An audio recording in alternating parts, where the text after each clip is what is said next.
Update lang day ko sa among D4 nga trabaho. So mauna ni ang amo ang agi.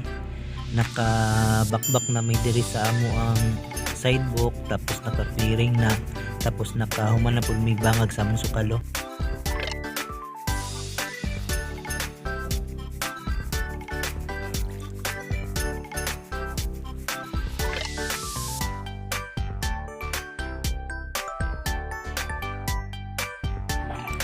Ika-D5 din ang uning nga trabaho. Nakahagbong nami og stirrup diri, nakafabricate nami sa among tie beam.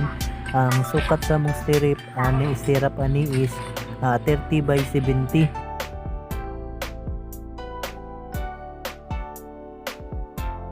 Kani among trabaho diri, direct na ni siya flooring tapos tie beam, ug hapit na pud nila mahuman ang ilahang bakal. Ang kulang na lang ani center beam, tapos basig ugma makabutang na wani o kaning anti-moisture cellophane, anti-moisture na kanang cellophane. Mao ni among gamit nga panglatag na mo sa mo flooring, no. Ang tawag ani is wire mesh.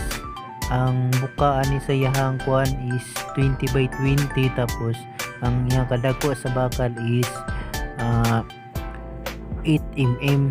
So mao na among ilatag dito sa amo ang flooring.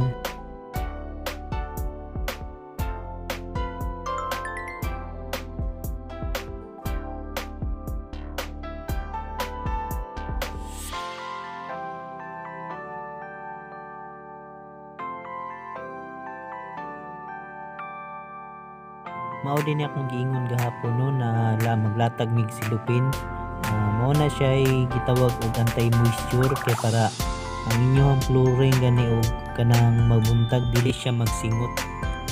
Mao na ang purpose ana nga ibutang namo siya sa ilalom sa flooring bago na siya buhusan.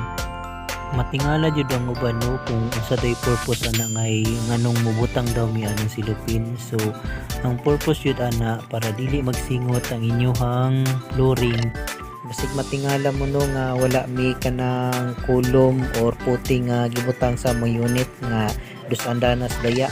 So nagdepende na lang na sa inyong architect kung unsa iyahang plano, kay sa tanang construction na may designer. So kung sa design nila sa ilang plano, mauna yun na ang amo ang sundon.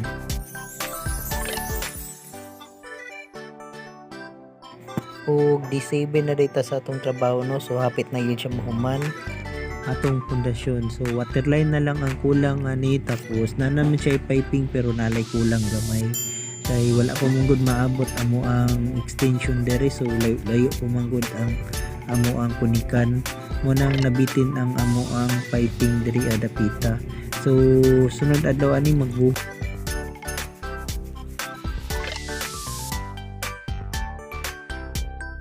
og diri na lang tatama, no, more pogi para giyahan pata. Thank you, salamat.